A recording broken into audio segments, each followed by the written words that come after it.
Assalamu alaikum warahmatullahi wabarakatuh. If you are a religious person or a theist who believes in a god, then when you reason with a theist, you mostly come up with a question that who created God? Like when you reason with them that the God created this universe, they will always ask, then who created God? And that question is not a new question. It has been asked by many atheists over the centuries. Even Richard Dawkins, a revered atheist, has asked this question in his book, The God's Delusion. Now, what is the answer to this question? And how can a Muslim answer this question? Stay tuned till the end to find out. إذ قال له ربه أسلم قال أسلمت لرب العالمين. So, Richard Dawkins, a major proponent of atheism, in his book, The God Delusion, when arguing about design in his 4th chapter, writes that, and I quote, the designer hypothesis immediately raises the larger problem of who designed the designer. In other words, it's basically a restatement of who created God. Now, let's break it down, this question. So, when a question is asked, it has to satisfy two criteria. Number one, it should have possible answers. And number two, that it should not self-contradict itself.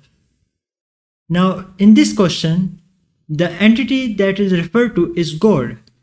So, what is God exactly? In Islam, because I am a Muslim, I am giving this response from a Muslim perspective. In Islam, God is defined as, in chapter number 112 of Quran, as Bismillahir Rahmanir Rahim, Qul huwallahu ahad, Allahu samad, lam yalid wa lam yulad, wa lam yakul lahu kufuwan ahad.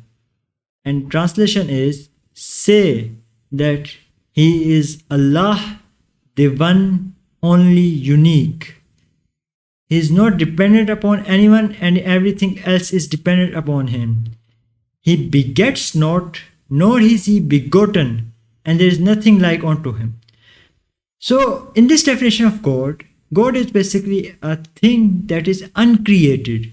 He isn't created by anyone else. Now, if you apply this to the question basically becomes, who created the uncreated? See the contradiction? Created the uncreated. It does not both logically follow, hence the question falls down. It is an oxymoron, a nonsensical question. If you want more examples, I'll give you some. For example, can you have a squared circle? A figure that is both square and circle at the same time.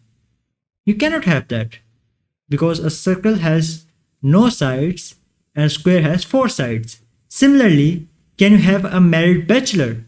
A person who is married and bachelor at the same time. You cannot have those because those are contradictions. Now when you apply this same logic to God, can you create the uncreated being? See the error?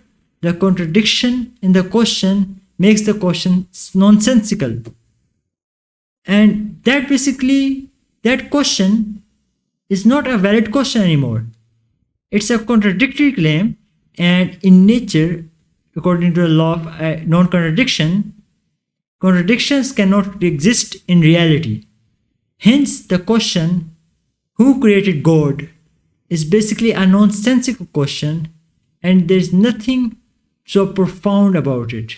It's basically an illogical and irrational question to ask even in the first place.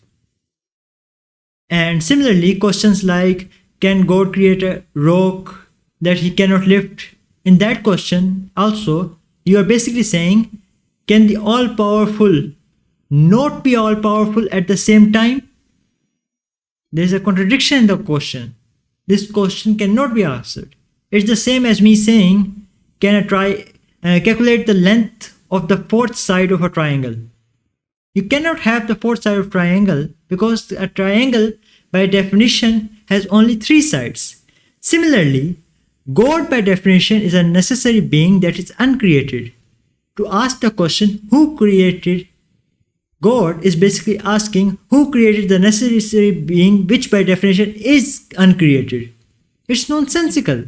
Wassalam, and I'll see you guys next time.